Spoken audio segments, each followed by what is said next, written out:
Мы будем говорить с Китаем, вероятно, в течение следующих 24 часов. Мы не хотим, чтобы фентанил попадал в нашу страну. У нас есть еще один важный момент сейчас. Если говорить о Китае, Китай связан с Панамским каналом. Это больше не должно продолжаться.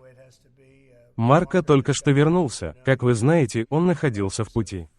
Думаю, он уже вернулся.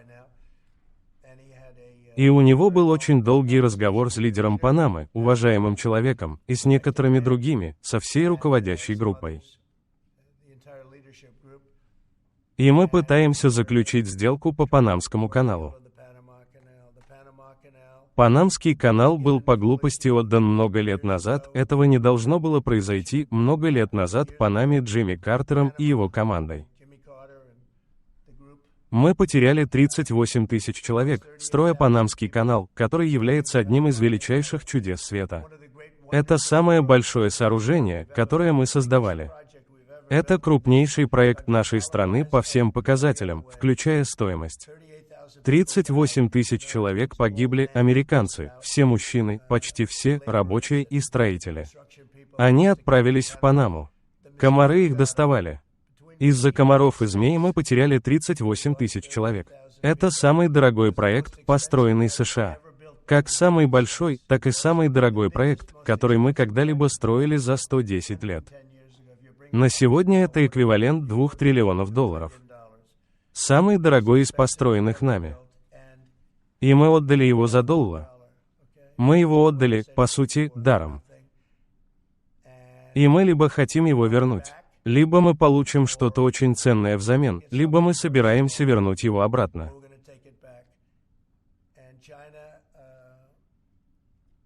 А с Китаем разберутся. И мы его Китаю не отдавали. Мы отдали его Панаме. Мы не должны были отдавать его Панаме. Но Панама, как вы знаете, полностью нарушила соглашение. Так что это сейчас в процессе. У нас была очень хорошая встреча с главой Панамы. Это довольно удивительное зрелище. Посланник президента Ричард Гринелл также совершил пятничную поездку. Когда вы снова поговорите с Джастином Трюдо по Канаде? Есть ли что-то, что он может предложить, как вы говорите, как с Мексикой? У нас большой дефицит с Канадой, как и со всеми странами. Я смотрю на сделки и думаю, кто их настолько плохо заключил. С Канадой должен быть разговор, и вы, может быть, знаете это или нет. Мы собираемся встретиться снова и поговорить в 3 часа, сразу после моей следующей встречи. А мы посмотрим, что из этого выйдет. Я не знаю, что будет. Упоминалось, что он может согласиться изменить ваше мнение по тарифам. Я бы хотел, чтобы Канада стала нашим 51-м штатом. Мы дадим им защиту, военную защиту. Они нам не нужны, чтобы строить наши автомобили. Я предпочел бы, чтобы Детройт, Южная Каролина или Теннесси производили автомобили. Они могли бы сделать это легко. Они нам не нужны ни для автомобилей, ни для пиломатериалов, ни для получения энергии. У нас больше энергии, чем у них. Хорошие переговоры утром. Я спросил его, знаете, банкам запрещено работать в Канаде. Канада очень жесткая. Если бы люди играли правильно, они были бы уверены, что стали бы штатом. Но многие люди не любят играть в эту игру, потому что у них нет порога боли, и будет некоторая боль, но не та боль, которая действительно могла бы быть. Так что мы собираемся поговорить снова по телефону в 3 часа и сообщим вам об этом. Но Канада очень жесткая, с ней очень сложно вести дела.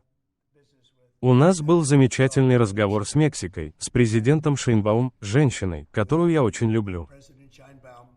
У нас хорошие отношения, но мы должны остановить проникновение фентанила, нравится мне кто-то или нет, и мы должны остановить въезд нелегальных иммигрантов. Я думаю, что в течение многих лет мы теряли в среднем 200 тысяч человек в год, намного больше, чем 100 тысяч. Может быть, даже ближе к 300 тысячам. И они согласились разместить там на постоянно 10 тысяч солдат, то есть навсегда. 10 тысяч солдат на своей стороне границы и остановить въезд фентанила и нелегальных иммигрантов в нашу страну. У них есть большой стимул для этого. Кроме этого, мы договорились поговорить и рассмотреть различные другие вещи. Мы еще не договорились о тарифах, может быть, договоримся, может быть, не договоримся.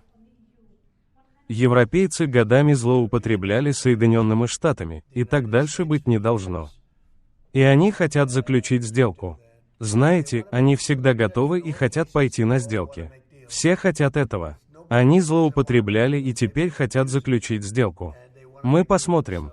Но я думаю, что у нас будет что-то очень справедливое. Все, чего мы хотим, это справедливая сделка. Есть слово «взаимный». Я бы прямо сейчас ввел взаимные тарифы для всех. Многим странам плохо из-за обращения Трампа к ним, и вы говорите, Трамп ужасен для них.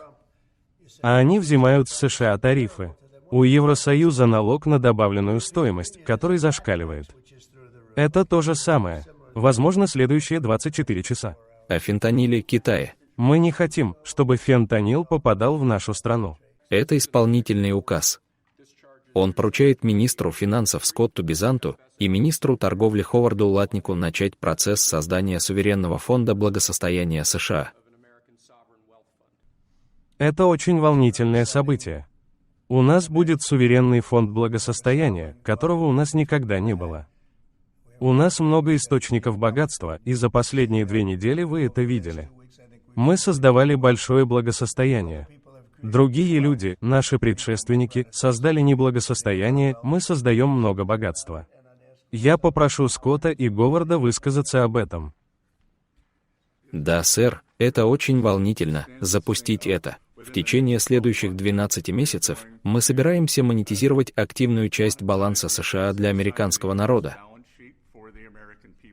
Мы собираемся использовать активы в работе. И я думаю, что это будет очень захватывающе. Мы собираемся изучить лучшие практики со всего мира. Это будет комбинация ликвидных активов, которые у нас есть в этой стране, поскольку мы работаем над тем, чтобы предоставить их во благо американскому народу. Огромные масштабы сотрудничества правительства США с компаниями должны приносить пользу гражданам. Если мы собираемся купить 2 миллиарда вакцин от ковид, возможно, нам стоит получить варанты и долю в этих компаниях, чтобы это приносило пользу американцам. Итак, объединив все эти вещи, я думаю, мы, Скотт и я, создадим для вас удивительный фонд национального благосостояния. В Соединенных Штатах у нас огромный потенциал. Вы видите, что произошло всего за короткий промежуток времени. У других странах, совсем небольших, есть суверенные фонды благосостояния. И это не Соединенные Штаты. У нас огромный потенциал в этой стране. Вы видите, что произошло за короткое время. И в качестве примера мы собираемся что-то делать с TikTok. Может, не заключим нужную сделку, но постараемся. Я имею на это право. Мы могли бы вложить это в фонд национального благосостояния. Если сотрудничаем с богатыми людьми, вариантов много. Мы могли бы использовать это как пример в фонде, и есть еще много чего. Скоро у нас будет один из самых крупных фондов, и некоторые из них довольно большие. Например, фонд Саудовской Аравии велик, но мы собираемся увеличивать свой и создадим благосостояние. Пора нашей стране тоже иметь суверенный фонд. И эти 2 джентльмена, и некоторые другие будут работать вместе в тесном контакте, и они будут возглавлять его, и они проделают отличную работу. 2 очень уважаемых человека, которые невероятно преуспели в мире, в реальном мире. Так что это большое дело, да. Думаю, это создаст ценность и будет иметь большое стратегическое